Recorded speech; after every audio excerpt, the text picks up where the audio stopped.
Yeah, hey Tansy, how's it going?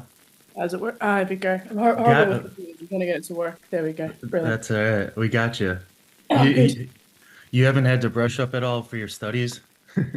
Not today. I've been the last couple of weeks just stressing out about it. This course goes until November, so Oh I've only wow. just started it really. Wow. Yeah. But is that when you'll be done though? I mean, is in November when it wraps up too? Like the whole course work? Yes and no. I mean, the course I'm doing, there's three parts to it. So Yeah. I did the previous part in September last year, September to November. Huh. This is the second part I'm doing now. And there's also a third module, so I can decide whether I want to do the third one or not, basically. I see. But Yeah. you're already teaching currently, right? Yeah, so this course I'm doing, it's a postgraduate level teaching course. I'm already qualified to teach. I got that qualification like 6 years ago or something. Yeah. This is basically my previous job. I was working as an academic manager. Mm. I was running a college in Manchester here, Mm. and the accreditation body in the UK, they do inspections of all Sure. the language schools every few months. So when they came and inspected the school, they said, "Oh, look, I was qualified to do everything except observe other teachers," which I was doing and I can do. But according to their criteria, I needed this piece of paper to say that I was Sure. qualified to observe. This is why I'm doing it. I Yeah. never wanted to do it. But I have to do it basically. So I'm back to teaching at the moment. And I've just got to get this course done. Yeah. Gritting my teeth and just pushing on Yeah, through it. I'm the hoping every second of bureaucracy. it. Yeah. Well, thank you for so much for joining us and taking some No, time out of sure. your weekend. We're always interested if you could take us back to that wonderful and frightening first experience with the Mm, fall. And yeah. where were you? What was it like? And yeah, can you take us there? Okay, the backstory. It so it started when I was at university. So I studied fine art at Hmm. university. So I graduated in 2013. So we're talking, 10, 11, 12 years ago. So I was studying at university. I was doing painting, and was it either my second or my third year at uni? It might have been my second. Actually, it was third year. One of my university lecturers invited us all round to his art studio for an excursion, Hmm. and which was great. So we wandered around, showed us all the other artists because it was a big, big warehouse that'd been sublet into smaller studios. So we met all the other artists and walked around, looked at their stuff and asked questions and all that sort of thing. And my lecturer, he had a selection of vinyl in his studio. And I was flicking through the vinyl and I saw he had weird stuff, like he had vinyl copies of Steptoe and Son, which I don't know if you know, but that's a British TV show from the No. 60s, which I love. I grew up watching that. So like, oh, you've got records, vinyls of Steptoe and Son, like Alice Cooper and a whole lot of other stuff that I really like. Sure. Yeah. Looking, so everyone else is looking at his artwork and I'm looking through his music. And then I saw this CD called Slates, and I thought, oh, that's a bit weird. I remember the name of that. And I left it and we went back to uni and got on with our day. And then I don't know how long it was after that, maybe a week or two, a couple of weeks later, I thought, oh, let's look this CD up, let's see what it's about. And I looked Slates up and I heard two songs on Slates. I heard Parole Art Threat and Older Lover. And I heard Hmm. those two songs, I freaked out Hmm. because the music that I'd been into at that point had been things like, I was really into like 50s rockabilly and rock and roll, like Chuck Berry, Buddy Holly, because I taught myself how to play all their stuff on ukulele. So I was playing Hmm. by ear. I mean, I loved the Beatles. The Kinks are my favorite bands. I liked Alice Cooper. Um, so I was into all that kind of stuff at the time. I was listening to a lot of 60s garage as well. So when I heard The Fall, I thought the first thought was, this is not music. What the hell is this? This is not music. And the second thing was, this sounds really fucking scary. Yeah. I'm never going to listen to this again because I just had this feeling. I thought something is going to go wrong. I'm going to end up dead in a ditch or something if I keep listening to this. I'm going to stop. So I Yeah. did. I put it away. I thought, didn't like it very much. Didn't get it. Bit weird, bit scary. Forget about it. Hmm. And then I didn't forget about it. I think maybe again another week after that, I thought, let's Google the band and actually learn about them. So I was bored one night and I went on Wikipedia and I started reading about the Fall, read about the backstory and how it started, and thought, okay, let's give it another shot. And then I thought, okay, let's go back to the beginning. So I listened to Live at the Witch Trials and thought, okay, this is all right. I quite like this. And that's how it kind of happened. I started becoming very slowly Mm, obsessed with the fall, which then connected into my painting at uni. Because then that's when I started a whole series of artwork where I was taking photographs of old VHS footage, like full of static and crappy resolution. I would take photographs of my laptop screen or my computer screen of this footage, mm, draw it and paint it. So it was basically my last year at uni. I was doing honors because in Australia you do your 3-year bachelor degree and then you have to apply for your honors year. You have to mm. basically get the grades and be accepted. So at that point, I was doing my honors year and I was making a whole lot of artwork based on the fall. So I was taking photographs of, you've probably seen it, the 1981 footage of them doing Totally Mm, Wired and all mm-hmm. sorts of stuff, all that really crappy footage. I was taking photographs and making paintings. So that's when the whole fall obsession kind of Cool. started to really reach a peak and it didn't leave, basically. Yeah, yeah, And of course, as a result of that, I discovered Blue Orchids as well around the same time because I started going, well, what have the other band members done? Mark Smith supposedly sacked all these people. What have they done? Have they made music? The only one I exactly. could find was Martin. I thought, oh, let's check out Blue Orchids. And I thought, oh, they're great. So I started Yeah. listening to Blue Orchids. Um, so I got really embroiled in all that. And this then led on to my further studies. So then when I finished uni, I did my honors year. I think I graduated, when was that? Was that 2013? I graduated, I think. Yeah, I was at that point, I was living in Australia because you can tell my accent, I'm Australian. So I was applying to universities in the UK to do my master's. So I applied for 8 universities and got accepted by 7, and then decided to go to the Royal College of Art in London. So I'd always been interested in British culture because my dad's from Scotland. He lives in Glasgow now. My mother's Croatian, so my parents aren't actually Australian, really. They're from Mm, other cultures. So I grew up with a lot of my dad's influence, a lot of his culture, like watching Steptoe and Son and a lot of the music. I had his vinyl at home. huh. My dad, my dad's not a. He's gonna hate me saying this if he listens to this. Sorry, Dad, but he's not a musician. He likes to play guitar and sing, but he's not a musician. Yeah. My mum loves to sing as well, so there was always music in the house growing up. I didn't feel like I fit in Australia, so I wanted to go to the UK. I had this silly idea that I'd go to the UK. So um applied for the master's degrees, like I said, got into 7 unis, chose the Royal College of Art in London, moved over there. So I moved over there in 2015 because I deferred my entrance rather than starting in 2014. I said I'll take a year out, get some more money saved up, prepare to move my whole Mm, life across, and then I'll go in 2015. So I got there in 2015. I've got a British passport, thanks to my dad. I've got 2 passports. And I applied, when I was applying to the unis, I was saying to them, look, should I apply as a UK national or an international student? And they all said, oh, you've got a passport, you're fine, you can apply as a British student. I was like, well, bear in mind that I've never lived in the UK and you know, I'm technically Australian. I said, don't worry about it, it'll be fine. don't worry So I about turned up to the Royal it. College on the first day with all Yeah. my paperwork, signed, UK student, brilliant, and their paperwork said that I was international. Mm, And there was this big kind of confusion, what's gone wrong? So I was in the master's course for 3 weeks and had to drop out in the end because they wanted to oh. charge me as international.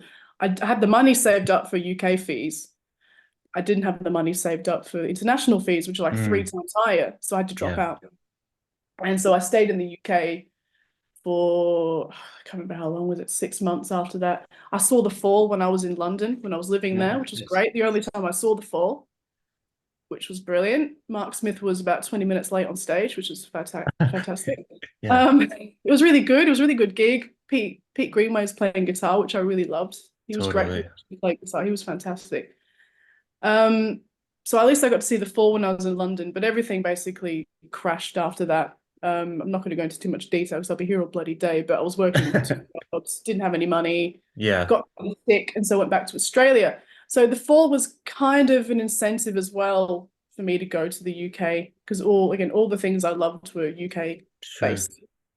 So I came back to Australia. It was quite depressed for 4 years, sitting around going, oh God, I want to go back to the UK. I've got to make this work. This is really crap, and I need to move back to the UK and see what happens. I had no plan. I didn't have a master's degree or anything to go to. I just thought, let's just turn up and see what happens. Made it back to the UK in 2019. Was living in London again, which I didn't want to do because I bloody hate London. I've got London related trauma.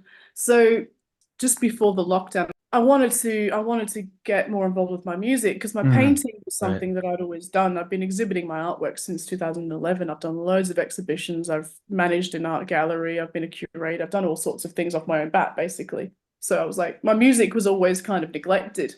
And I was like, I really want to do something with this. I've got this cool electric ukulele, and it's just me noodling along to stuff and learning things by ear and playing on my own. And I mean, I did know people in Melbourne who were in bands because Melbourne's a really musical Yeah, can you city. tell us about the music scene in Melbourne? Because we are also fascinated by that. Yeah. Well, We have so Melbourne's many got, favorites. well, yeah, Melbourne's got a huge history of music culture, obviously. I mean, in Melbourne, you can go, I think it's changed now since lockdown. I think a lot of venues have Mm, closed, but there's loads of little venues. mm, yeah. Because the way Melbourne is, I was living in a town called Frankston. Basically, it's all on a peninsula in Victoria and down the bottom of Australia. So you've got Melbourne at the top, and Hmm. then down the coast, south east, down the coast, you've got Frankston, which is about an hour. So Frankston's a little crappy town where nothing happens, basically. It hasn't got a good reputation. It's just a little seaside town. And when I was growing up, it was known for heroin addicts and all sorts of things. It's not that bad, but it had a reputation. You'd tell people you're from Frankston, they'd be like, "Oh, have you been stabbed?" Oh yeah, we Which get that with Chicago, and then we're like, well, no, that's it. I just mean, just I've go heard, there, just go there, well, just go see yeah, it. it's one of those things. I mean, Frankston's all right now. It's a bit dead, but nothing happens there. It's just flat. But as you go up the coast Yeah. towards Melbourne, there's more things. So there's a lot of kind of little music venues and a lot of suburbs as you go up, especially a suburb called St Kilda, where I worked for a while.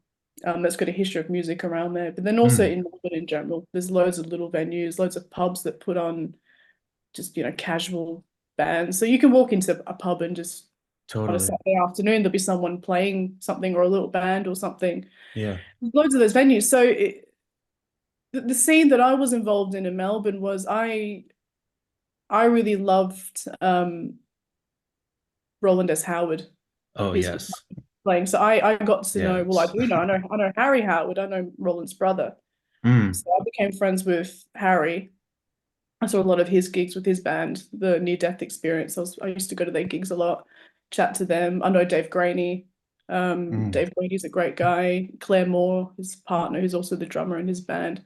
And is So it I true kind of, sorry, but is it true that that's the reason you chose the Jaguar yeah, yeah, body is from yeah. the Roland S. Howard? I love that. Basically, Yeah. it was either, yeah, I was either going to go for a Rickenbacker like John Lennon or a or a Jaguar like White Roland. Jag. Yeah.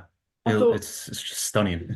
yeah, it was great. I just thought it's slightly different. Rickenbacker, yeah, it's all right, but Brix plays the Rickenbacker. I don't really like Brix Smith, so I thought, no, forget that. So I thought the Jaguar's a bit different. Yeah, So, totally. so it was basically because of Roland Howard. I was a bit obsessed with Roland's music and his guitar playing for a couple of years. He's one of So my that was the kind favorites. of Yeah. scene that I knew. I wasn't so friendly with these people that they were like best friends or anything, but I'd seen Mm. them around. They knew who I was.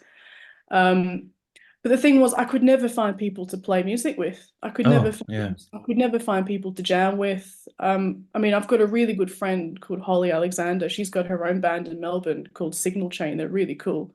Yeah. So really, like, they do a lot of 60s inspired music, and she's got an incredible group of musicians with her.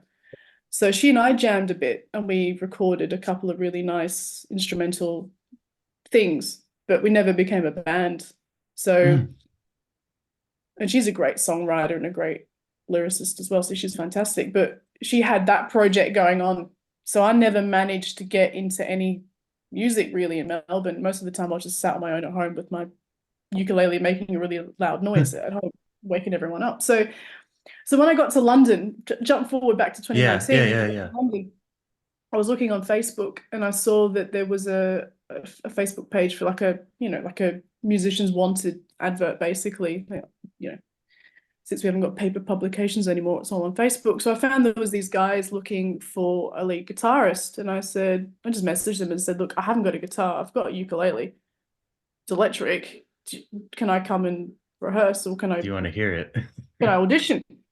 And they were like, yeah, great. So I turned up, and there was a bunch of young guys, they're probably all slightly younger than me at the time. So um, the lead singer wanted to be, again, he's a lovely guy. He's a really, really lovely guy, but he wanted to be Ian Curtis. And he basically wanted the band to Oh, be Joy Division. He was obsessed with that whole Manchester scene. So that really pissed me off, actually. did it For a sound couple like of times. it? Did it sound really He, close? he did. He does. He sounds like he's very good at imitating Ian Curtis, but the rest of the band, we didn't sound like Joy Division. Oh yeah. Um, Yeah. of course we didn't. So the drummer, the drummer was really out of time. The drummer wasn't very good. The bass player was really great. He was a young guy Yeah. who was studying at the Royal College of Music in London. He had this really amazing fretless bass. He was great. Mm. Um, It's it kind of a wasn't for me. non-starter if the drummer is not, No, it's no. And he yeah. was living in Milton Keynes as well, so we had to keep coming from Milton Keynes to London to rehearse with us. So it was really difficult. So we only rehearsed a couple of times. I mean, maybe 2 or 3 times, I think. Hmm.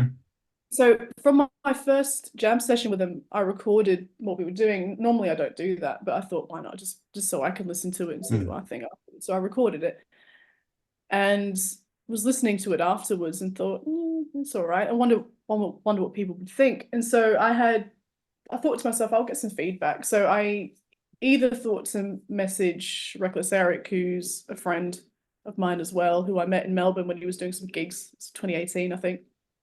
I went to a few of his gigs and became friends with him. Um, so him and his wife, they live in America. They commute between America and the UK, and his wife's a brilliant musician as well. Amy Rigby, she's fantastic. So when I moved to the UK in 2019, they actually helped me find someone to live with, Mm. which went horribly wrong as well. That's another story. So I thought to myself, either I'll send this stuff to Reckless Eric and get his feedback. And I thought, oh, there's also Martin. Because Martin and I got in touch because when Mark Smith died, I was doing a radio show in Melbourne. I was also a DJ for a local radio station Hmm. called 3CR. So when Mark Smith died, I did a tribute thing and I was asking 4 members if they wanted to do a little tribute. So I found Una Baines, I found Simon Wollstonecroft, and I found Martin. They were the other ones I could find, and they all contributed. Simon gave me a really lovely 2-hour chat on the phone because he loves talking. Si's great. Mm. Gave me a little thing and a little blurb in a song, and Martin gave me a song. So that's kind of how I first got in touch with Martin. And then so when I was in London, I thought, okay, will I send this really rough recording to Eric or Martin? And my brain said Martin, although we'd never really spoken much on Facebook at that point. So I sent it to him. He said, okay, the drummer's crap, but I like what you're doing. Do you want to come up to Manchester and jam with Hmm. Blue Orchids? And I thought, I can't do that. London and Manchester are like 2 hours away on the train. That's a really far away, and it's Blue Orchids. This is ridiculous. I can't do this. This is not going to work. This is not. No, I'll just tell him no. I'll think about it, but I'll tell him no. This is not going to happen. Mm. And then I thought about it and said, well, of course you're going to do it. London and Manchester are a lot closer than Melbourne and London. You got on a plane to come to London. You've done Yeah. that. This is only up the road. Just get on the plane and do it, or get on the train, I should say, and do it. Right. So I did. I went up there, rehearsed with, well, jammed with Blue Orchids, made a lot of noise. It didn't sound very good. um, Probably, I think I'm pretty sure I scared the bass player at the time, Vince. Vince, I don't think he was convinced. No? I don't think Howard, our drummer, was convinced, but that was it. I was just accepted into the band at that point. Can we ask Um, you about that experience? It seems so natural. I mean, you finally found your scene. It sounds like there was a little bit of a progression to get into the band, but what was it like for you to play with them? Did you think like about the style that would fit your playing style, or would you just going for it organically? No, I was just going for it organically and making a right Mm, ass of it. I mean, I know it probably sounds a bit weird. I've never really thought about how I play, but I think when it comes to playing and when it comes to, because I know you guys were talking a little bit on your Blue Orchids podcast about the ukulele and how it fits in and all that kind the of thing. sound, And yes, yes. wondering like, oh, how do they come up with the parts? Basically, the way we do it at Blue Orchids is that Martin will come up with the skeleton of a song. He'll have the Mm, chords, he'll probably have some of the lyrics, and we all, he'll play around with it at home for a bit, and then we all just turn up, and it's like do what you want. So he's very Cool. generous in the sense that he lets you do what you want. The problem with that is you're left to your own devices, and if you're not a confident musician who's able to join in and improvise, then you're going to Right. get stuck. So some musicians want that framework and tell me what to do and does this sound good, you know. Right. I've always been a very intuitive player. I discovered that when I was jamming with my friend Holly, that I'm able just to join in. I'd never done that before Hmm. until I played with her. So I was able just to join in and figure my bits out. So all my bits that I do on the albums is all very intuitive. I just listen, I learn the chords, and I just make loads of Hmm. mistakes until something fits, basically. Hmm. So sometimes I might play a note that's a bit weird, that doesn't quite fit, Hmm. or I'll do something that sounds a bit unusual, but that's kind of how we do it. And I think everyone in the band, that's how they figure out as well. And I suppose that can cause problems because for that you need to be able to listen to each other really well, which Right. sometimes we don't. I think in terms of the musicians, we're all very busy players, not Hmm. including Martin, but the rest of us can be quite busy. So sometimes that can cause problems, but really we are left to get on with it. If something isn't working and he's not happy, he'll tell us. Hmm. Most of the time it's like, right, let's just get on with it, and whatever happens happens, and that's it. Either the product will be really good or it's going to not work. Yeah, Most of totally. the time it seems to work. Yeah. Do you guys come back to a lot of songs and change, like go back and change things, or is it kind of this worked or it didn't work, sort of? Yeah, well, depends. Like a lot of that happens in the rehearsal room. So if something's not working, we might change the structure. So with Magpie Heights, we changed a lot of the structure around to the songs, because I think the last previous two albums that I've been on 3 albums now, but a lot of those, if you listen to the songs, a lot of the time we all just start at the same time, and Hmm. it's just go go go go go go, just go, you know. Hmm. With this album, Magpie Heights, we thought about it, and there was some songs where it was like, oh, maybe you should come in a bit later, or maybe the Hmm. drum should come in at this point. Oh, we need to drop it down and make it a bit more quiet here. We need to have a real difference. Um, so there was a lot more consideration in that regard, I think, for that album. And a lot of that just gets worked out at rehearsal. If someone isn't doing a good job, or they forget their parts, or something isn't working, then we just work it out Hmm. until it fits. I do think that works. It doesn't work with every band, but I think it works with Blue Orchids. It's kind of a strength, but it also can be a bit of a weakness if you're not able to really think about what you're doing and edit what it is.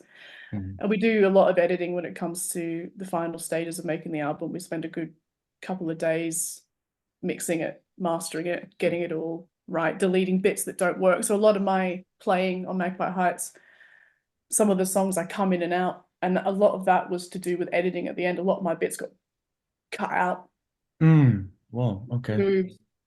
So it's not just for me, it was other musicians who are on Sure. the band who had the same thing, but a lot of my bits were taken out because we were all just playing at once, and for Right. these songs it was just dense. So a lot of that also happens when we're actually recording as well, because we record But very quickly.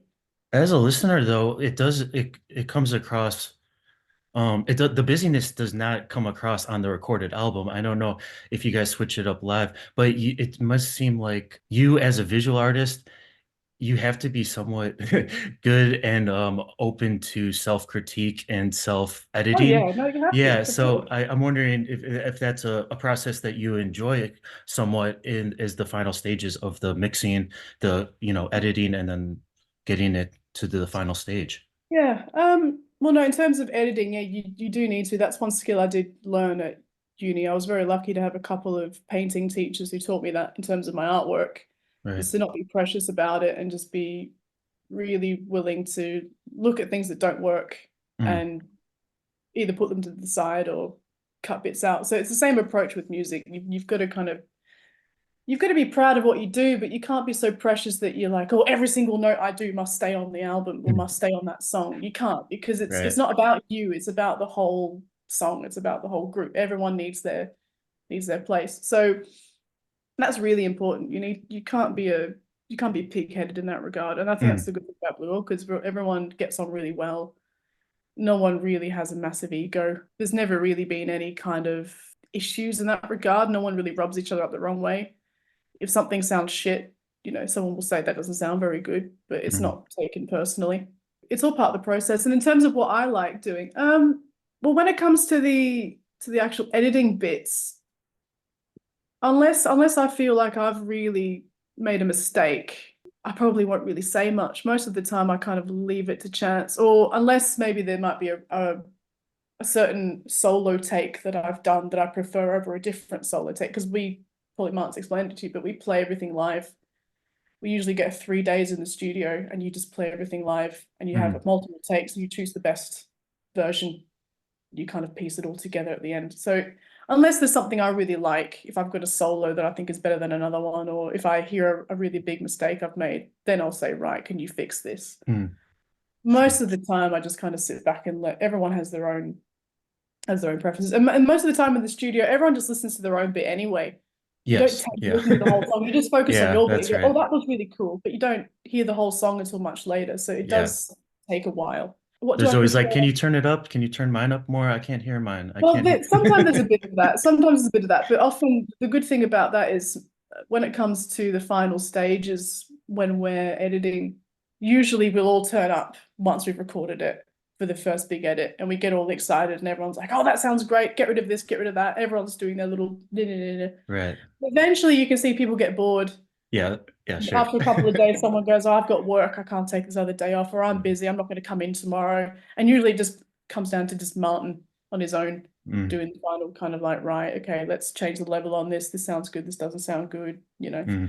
So yeah, I mean, you don't want too many people kind of ruining the process. Yes. Too picky, you know, turn me up. It's like, well, no, I'm not going to turn you up because I can't hear the keyboards if I turn you up, or you know, you've got to be a bit aware. But everyone's pretty good in that regard. So you finally kind of found your band to play along with. What do you find is your favorite part of being in the band? Do you like the recording process? Do you like live shows? Just kind of the camaraderie and the joy of playing with other people? Yeah, I've thought about that before coming on.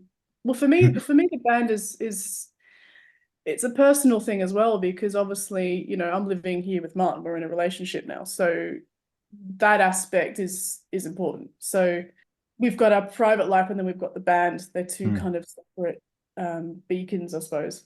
So when I'm in the band with him, it's like, well, I'm just part of the band like the other guys. I'm one of the lads, you know what I mean? So there's no preferential treatment or anything like that. If I make a mistake, it's just as bad as if someone else does. So that's great.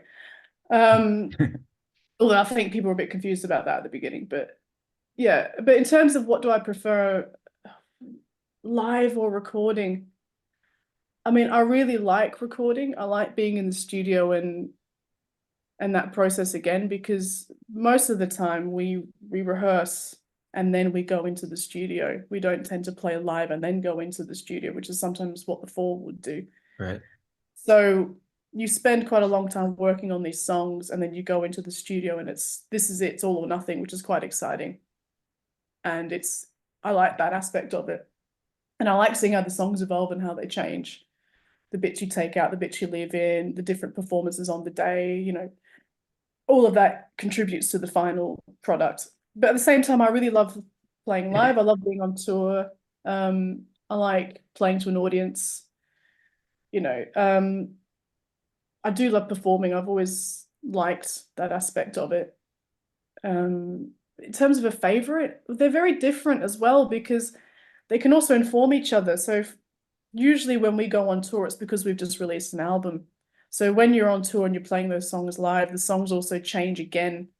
So often the case is, you know, you might be on tour, and as you go on tour, you feel like a song gets better, or you find your playing is better, or you figure out little bits. Well, in my case, I figure out little bits that I didn't play on the album, and I go, damn, I wish I had more time to develop that. It sounds really cool now. I'm a lot more confident with this song. I figured it out, and now I'm doing it live, and no one's recording it. You know, sometimes you get a bit of that as well, but that's all part of it anyway. I mean, you can't avoid that. So yeah, I think the whole process is great. I love all of it. So I'm not picky. So you've played the violin, right? Is that true? I used to, yeah. So when I was a child, I went to many different primary schools as a child. The second primary school I went to was a Steiner primary school, which I do not recommend. But one of the things we had to do everyone had to choose a string instrument when we got to grade 3. You could either choose the violin, the viola, or the cello. And I always wanted to play the violin as a child. So I was like, this is great. I picked it up then and I learned it through primary school. And then I was only in that Steiner school for 3 years. And then I went to another primary school, but I continued on my violin studies. My mother found a violin teacher near our house. And so I continued.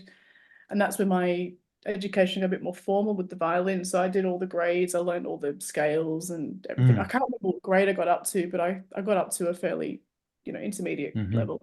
Do you still have a violin or access to I've one? got my violin is still in Australia. I didn't bring it with me. So unfortunately, what happened was I turned 13. That was the problem. I turned 13 and I discovered rock and roll. I discovered music. I discovered Buddy Holly. I discovered Chuck Berry. Well, I always knew Chuck Berry because my family used to play Chuck Berry. My Scottish family played him a lot at Christmas, but I started learning about rock and roll and I went, I like this. This is cool.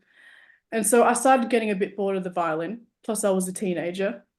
I was getting a bit bored of the stuff my teacher was teaching me. I wanted to play, more lively Irish music because my family, my dad's side is Scottish and Irish. I loved that music. I wanted to be some eccentric Celtic violin player. So my teacher wouldn't teach me that stuff. And then also my family was going through a few personal issues. My parents were going through a bit of a problem. So all that kind of came together and I said to my mum, I don't want to do this anymore. And plus I also stopped practicing the violin. So my teacher was bollocking me a lot every time I turned up because she was like, oh, you're such a natural player. You've got a great ear. You can hear when you make mistakes. You correct your mistakes. You're a brilliant violin player, but you're not practicing. So every time I turned up, she was always angry at me. And I said to my mum, I don't want to do this anymore. So I kind of regret that. I mean, I could probably pick it up again. I still remember a fair amount of it. And that kind of does, that skill of being able to listen by ear, I think has helped me to become an intuitive player. You can just join in. That it informed me that way. But no, I don't play it anymore, unfortunately. Yeah, we were just wondering if that would be like a sound maybe for a future Blue Orchids album. I've contemplated it because occasionally you do see violins in the charity shops around Manchester. And I've said to myself, I should just get a violin and just play around with it, but I haven't done it. You might be able to find, that untuned 3-string violin, The Fall of, and maybe get a repurpose out of it. Well, yeah, we'd see. I mean, that would probably that'd be a little bit too close to The Fall. I think, that's right. That's right. Possibly. I mean, let them get on with that. That was their thing. But yeah, I'm thinking more John Cale, Velvet Underground sort of vibe. You know what I mean? Oh, I love it. Yeah, I love totally. Velvet Underground. So that's how I would kind of imagine it, doing a bit of that. Yeah. Or, like the violin on Desire by Bob Dylan. I love that album. Yes, I love that one too. That kind of thing as well would be quite cool. Haunting. Yeah, we haven't done it yet. We'll see. Maybe. Well, we like to jump back to The Fall because your initial experience is so, I don't know, it's so vivid to hear that.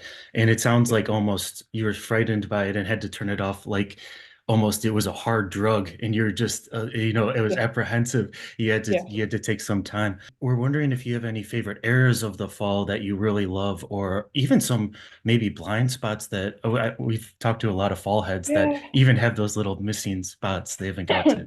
Well, like I said, my first album, you could argue is Slate's an album. I don't care. Right. My Mother's an album. It's good.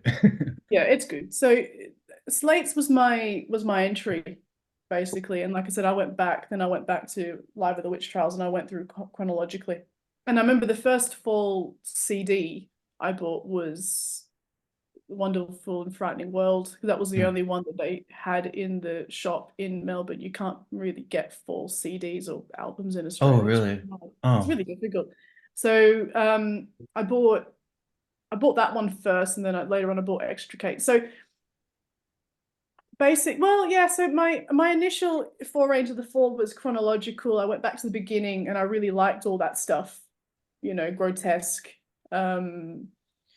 perverted by language. That was a good one. And that's a bit later, that's 80s, that's just after Slates. Dragnet, Hex Induction Now. So I listened to all of that, but then also I was a bit of a vulture as well. So I'd go online on YouTube and I'd illegally download Fall songs from YouTube, MP3 converter websites. That's what I used to do. I used to go on the internet and just hours and just steal music from different things like 60s garage. I'll just convert it. That's my Yeah. file now. Make your library. Yeah. Basically, so I've got Yeah. loads of music on this laptop. So it's ridiculous. And I was always listening to music at that time. I always had my headphones in when I was going everywhere. I don't do that anymore, but I used to just be listening to music all the time. I couldn't get on with my day without listening to music. So I had a lot of fall stuff at some point, just picked from different eras. So for a long time, I have said I don't have a favorite fall era. I just like the fall's music. I like the fall. I like the idea of the fall. Their approach, well, the initial approach to what they were trying to do really appealed to me, because at the time I had a similar approach with my painting when I was at uni and when I graduated. I picked up a lot of that kind of ethos from the fall. Yeah. You In know, what way? the idea. In what way do you say that approach? Yeah, so this idea of not being precious about your work, constantly having a solid work ethic, taking it seriously. You know, I'd go in, I used to overwork myself when I graduated from uni. I had a job, I was teaching English. The reason I got into teaching English was because I didn't have to work 9 to 5, which I can't do. I could work half a day, I'd have the afternoon free, I could paint, and I was still getting money. This is great. And I had a job where it wasn't dead boring every day. It was an all right job, and it still kind of is. So that was the reason I got into English teaching, because it gave me time to paint. So my studio was 2 hours from my home as well. So I would work in the morning, I would teach, I would finish work at 1 o'clock, 2 o'clock. I'd go to my studio and I would paint until God knows what time at night, 10 o'clock, 11 o'clock, sleep in my studio, go to work the next day. That would be my week. And I would come back home on the weekend just to have a shower and see my mum. And I was living at home still. See my mum, you know, walk the dog, be a bit normal. Then I'd go back to work and I would start the whole routine again. So this idea of having a really strong work ethic, of just focusing on my painting, Right.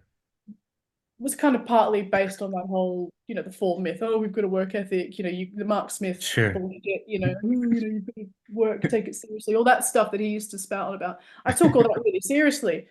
And again, this idea of editing, not being precious about what you edit, being really critical of yourself, constantly forging ahead, changing your ideas, not getting too comfortable with what you're doing, you know, trying to shake it up as much as possible, come up with as many different approaches as you can.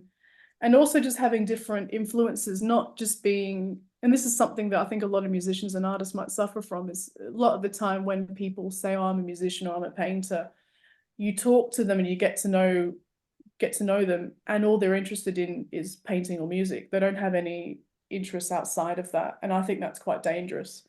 So if you're a creative person, you do need to have other things that you're into to inform your work and inform your perspective. And again, that was something else that the fall encouraged. And that was something I naturally did anyway. I've got loads of things I'm into. I mean, when I was a child, I was obsessed with dinosaurs and paleontology. I still am. Martin thinks it's ridiculous. He kind of laughs at me. You know, I've got a lot of cultural things that I love that someone of my age probably shouldn't, again, because of what I was brought up with. So I've got a lot of kind of cultural signposts in my thinking that are possibly a bit different. All of that comes into the process, into the work. And again, the fall to me was about that as well.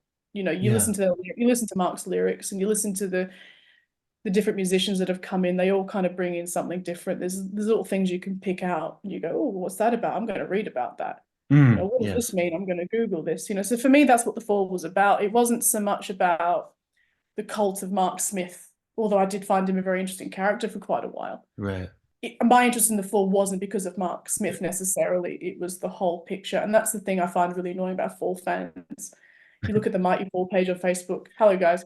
They're great. They're a great bunch of guys. I've met a lot of them. They're really lovely people. But you look at some of the questions they post on the Fall page looking for answers, like, what was Mark Smith's favorite brand of underwear? And you go, who cares?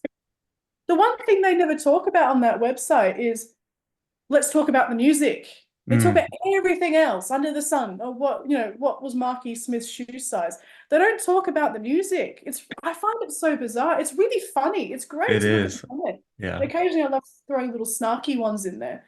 It kind of fascinates me, and I've talked to Martin about it a lot. This whole cult of Mark Smith, which is a shame because It's more than that. it's more than that, but also people put Mark Smith on a pedestal, and I'm not saying they shouldn't, because the guy was a genius in a lot of ways, and he was a very unique and intelligent person, but he was a very flawed person. Right. And in a way, he's not a very good role model. Because if you follow Mark Smith's life, you're going to be a pessimistic, negative, speed addicted alcoholic. You know what I mean? Not everyone can pull that off and still be intelligent and write good lyrics. You know, That's so keep a right. band running for 40 years. Most of the time, you just end up a bum on the street. There's not a lot of balance when it comes to The Fall in that regard. I mean, The Fall's my favorite band. The Fall and the Kinks are my two favorite bands of all time. Yeah. I'm choosing bands, musicians thing, but I'm still very critical of the cult of The Fall. I find it very interesting now, you know, living with Martin. That's, you know, you get a bit of insight into that. We don't talk about The Fall every single day, thank God. I kind of got a bit sick of The Fall after we moved in together. I don't listen to The Fall anymore. We don't play The Fall in this house, which is probably a good thing for me. But you said you don't like the Brick Smith kind of era, or maybe some. Can you tell us? Yeah, I yeah. know. I love. It's not that I don't like that era. I think her contribution was fantastic. I've just never understood Brooke Smith. It's because Oh, she's just got a very different perspective on life as an individual, which just doesn't ring. It doesn't connect with the way I see the okay. world. That's all it is. It's just a Yeah, personal fair thing. enough. I Yes. mean, I've read her autobiography, which was good, but it didn't connect with me, say, in the same way as when I read Viv Albertine's two autobiographies. There's the guitarist from the Slits. I love the Slits as well. So I've read Viv Albertine's books, and I really connected with those two books. And you know, I met Viv once in London. Didn't really talk much, but I met her. So I mean, I really connected with her story and her history. It was more kind of authentic to the way I've lived and my I perspective see. on the world. Whereas Brix is a very different individual person. I mean, I've met Brix once. I was, oh God, before I moved to Manchester, I was it just before lockdown. You know how they do this thing where they get a band on stage playing 4 songs, and they get members of the public to come up and sing. They were doing one of those gigs in London before the lockdown, and I thought, oh, why not? I'll do it. Mm. You know, mind you, I'm petrified to sing on stage. This is why I don't do any. I've done a couple of Oh, backing. really? Oh, okay. Yeah, I've done a couple of backing vocals for Blue Orchids, but you can't tell. But I don't sing on stage. I mean, when we do the flood for Blue Orchids, I do Una's speaking part. That's fine. Yeah. Okay. I can do that. I can't sing on my own in front of people. So I've just got this fear that, again, that's a whole separate story. I love singing, mind you. I love it. I just don't do it in front of people. Yeah. So I need to get over that. So anyway, so basically I went to that gig and I did Rebellious Jukebox, which was the name of my radio show Mm. in Melbourne. And the problem was I had to get really pissed to do it on stage. I had like, I don't know how many bottles of beer. I had probably 5 bottles of beer and like a couple of double whiskeys just to give me the confidence to do it. But I'm standing there waiting my turn, or maybe, yeah, it was before I went on. I was standing there waiting my turn at the side of the stage watching everyone else. And this little short woman was next to me. And I didn't realize it was Brooke Smith. So she was Oh. standing next to me before the gig, before I did my turn. And I went on stage and I did Rebellious Jukebox. And I came back to where I was standing. And she told me, she goes, oh, that was amazing. That was great. You were fantastic. I was like, oh, shit, it's Brix. So we had a bit of a chat, which was nice. And then she went up and did Totally Wired. And then at the end of the night, I went back to the bar and had some more beer as if I needed more beer. I was already bloody new. And So it sounds like you nailed it. You nailed it. No, No. there's a recording. There's a Perfect recording Mark on. Smith performance. Yeah. No, there's a Mark's recording funny. on Facebook somewhere, and it's bloody embarrassing. I've not been able to watch it since. So, so anyway, so I was having a drink at the end of the night before I went home, and she came up to me, and she was really lovely. She was like, "Oh, let's be in touch," and you know, she remembered my name, and we have connected a few times over the internet. So yeah, I've spoken to her. She's a lovely person. She's lovely. She's great, but it's just her experience in life just doesn't Sure. connect with me. So I That don't. totally makes sense. So it's not as if I don't like Brix and I don't like the Brix era. It's just I think she's a great guitarist, and you know what she's done with the Extricate, her band was Definitely. great. You know, she's done a lot of work. She's done all the things that she's always wanted to do. She wrote a great book. Hmm. You know, so she's a very accomplished individual. I mean, I don't want to say this. Maybe it's because she's American. I don't know. I'm Australian. American. I don't understand the American thing. Maybe that's what it is. Maybe it's because I'm Australian. I don't know. No, we feel that sometimes too, and we ask the Yeah. same question. We ask the same question. We're like, are we missing something? I think we are missing something. But no, no, that's totally fair. Again, you asking about blind spots. Do I have any blind spots with The Fall? I do have a blind spot when it comes to albums after Extricate. I really liked Extricate. It used to be one of my CDs I put in the car when I was driving to my studio from Frankston. Mm, I had two CDs I'd always have on repeat. I had Marquee Moon by Television and I had Extricate by The Fall. Great CDs to listen to when you're driving, I thought. So yeah, yeah, anything kind of definitely. after Extricate, I'm a little bit hazy on. I mean, there's a few albums I've not really listened to all the way through. I've got a couple of songs that I like, Hmm. but I've not actually spent as much time with that era. I know a little bit more. I'm a bit more familiar with some of the 2000s stuff, mid to late 2000s, because obviously that's when I first got into The Fall, was, I said around 2012, 13. Do you have a favorite album from The Fall, the artwork wise? That's a good question. Um, I've got a few. I like Slates because the photograph is wonky. Yeah, I couldn't figure out what it was for quite a long time, to be honest. same, It's obvious when same. you turn it sideways and you go, oh yeah, that's a really boring picture. Mm, But for ages, like, what the hell is that?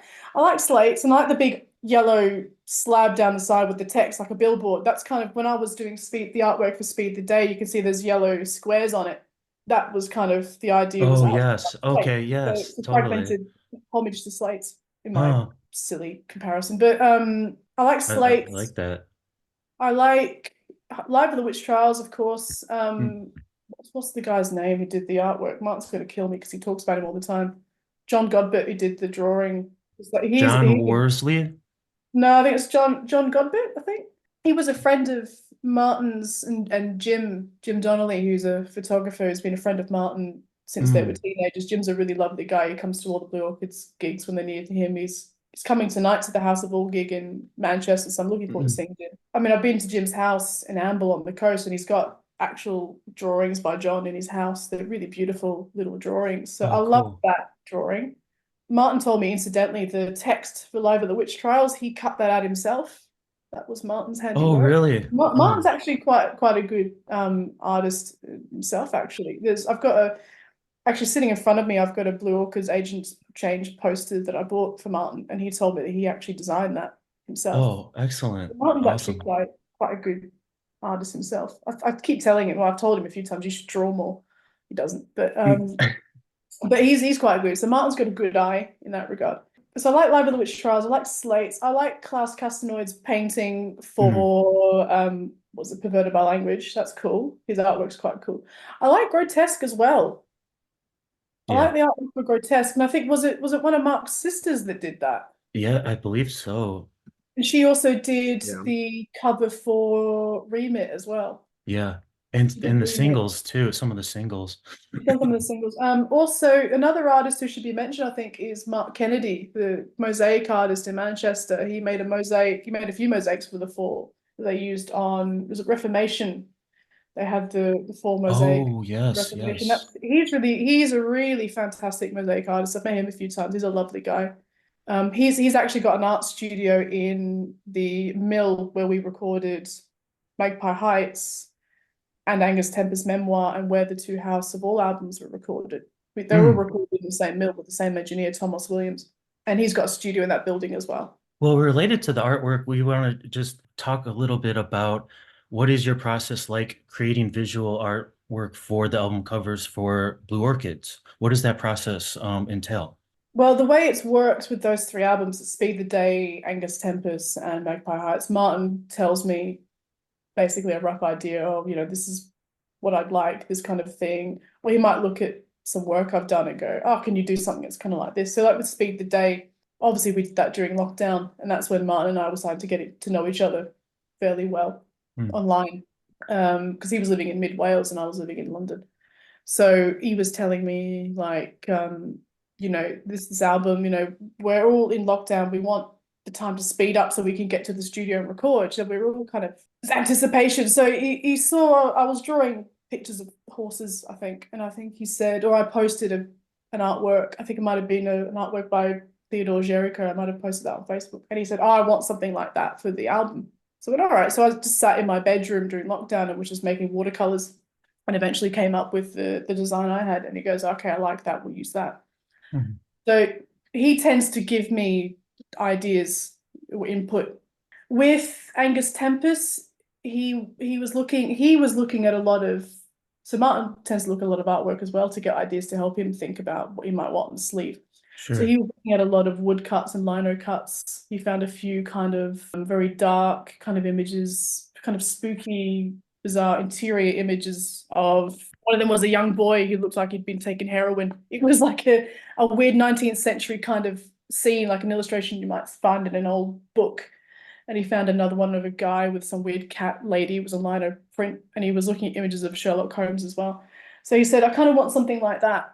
And I Mm. came up with the design. It was just a fine liner biro kind of. Yeah, I love that one. That one is so beautiful. Yeah, That I wasn't sure about that for a while. There's a bit of controversy over that one when I released it, but when I showed, because my problem is as well for those two albums, I was very secretive. I did the artwork myself and said, here's the final product without kind of involving Martin along the journey, I think, which is probably a mistake. Me being a bit of a pig-headed artist in that way, going, leave me to it, I'll do it, and you can get what you're gonna get, sort of thing, which yeah. is not the way to do it. I've learned you get in trouble doing that. The boss gets angry. So that's kind of what happened with Angus Tempest, but we stuck it on the album, and he decided to put all those kind of wavy Right. sound resonance patterns in the background, which was really great. I remember we were sitting there talking about it, and we were like, yeah, it's going to be pink. We both agreed on the color. We both went, right, that kind of pattern is perfect. And I think he got the idea from looking at a Gurdjieff vinyl with Gurdjieff piano music. It was a kind of similar sort of thing. We both Oh, thought, really okay. cool. Let's find a pattern and make it work. So that was really good. It's a weird sleeve, that one. And then the last one, Magpie Heights. Well, basically, Martin we were living in this flat at that point, and you can probably see that I've got the magpie behind me. I did this little one. Oh, yes. That's the back sleeve. It's just obviously it's a tiny, 8 inch, Oh, 10 inch. yes, totally. Yeah. And this is kind of the view of the window out that way, sort of. We've got loads of birds that fly around here constantly. Because we're on the first floor and we're surrounded by trees. It's quite nice. So we got a lot of birds. So he thought he calls our flat Magpie Heights. That's the name of our flat. That's what he calls it. Oh, I didn't know that. That's fun too. I love Yeah, it. which is kind of funny. So the idea was, I was looking out the window. We've got a big old Gothic. It used to be a college just around the corner from us. We can see it from our window. That's the spire in the background there. Mm, But that's also yeah. the same image that appears on the front of the album. It's the same building. So it was kind of like that. He just said, look, I want trees. I want Wally Range, just where we live. I want the band. I want magpies. Do it. I was like, all right. So I sat here for months doing the painting. Originally, I wanted this to be the front sleeve. And he went, well, the magpie, I wanted the magpie to be the front. And he went, Yeah. I'm not sure that's going to translate to the front. So I'm like, fine, you want me to do something else? Okay. So I left it for ages. And I did the front sleeve, which, am I happy with it? Not really. I think if I had more time, I could have made it better. Personally, people like it. I'm glad they like it. Yeah, we like it a lot. I'm just a We were critical talking about artist. flipping them too. We were like, oh, this is so Yeah, I heard you mention that. I was picturesque. like, damn, Yeah. damn. So does me who thought that. Damn. So, yeah, I mean, if I had more time to do it, I would maybe do it a bit differently. I don't think I caught everyone's likeness very well. I mean, I've done loads of drawings and paintings of Martin, which are a lot better. Hmm. Probably seen on my Instagram, I'm not sure. But yeah, so I'm a bit iffy with the front sleeve. I like the back sleeve. And I think the back sleeve was used as a lot of the posters for the last tour we did, and everyone was going how great it was. I think I was kind of like, yeah, I just wish that had been the front. But what can you do? It's fine. It is what it is. I've got to get over it. You're gonna have You just another one soon enough, gotta- right? You're gonna have We'll another one. see. Yeah, we'll see. I mean, Martin's really busy with House of Ball. I mean, they're still doing the tour at the moment. They've got another Mm, weekend to do after this. And then I'm not sure what Martin's planning to do. I mean, he could either do a Blue Orchids album, another House of Ball album, or he might do something else. He sure. might Yeah. do, knowing him, he might do all three. He Right. might Right. not. I mean, we've got to see what happens. At this point in time, Blue Orchids have been on hold for House of All. Yeah. We're just going to see what happens, really. Well, thank you, Tansy, for spending some time with us. We've been really enjoying it. Is there anything that you like that's exciting for you that's coming up or that you want to share? Obviously, we're gonna make it available. All of your artwork is so fun to look at on your that you post. So, but is there anything like in visual art that you've been excited by lately? I don't have a studio. I've not had a studio since I moved to the UK. So my studio is basically this table, this kitchen table. I do a lot of small artwork now. I used to do Mm. quite really big canvases, like 2 meter wide Oh, canvases. So I haven't got space to do that anymore. So I've not done any exhibitions since 2020. So that's the mm. biggest gap I've had. In terms of exciting in the visual arts, not for me personally. I just draw whenever I've got. I'm not doing much drawing at the moment because I'm bloody studying. That's one other thing that's pissing me off.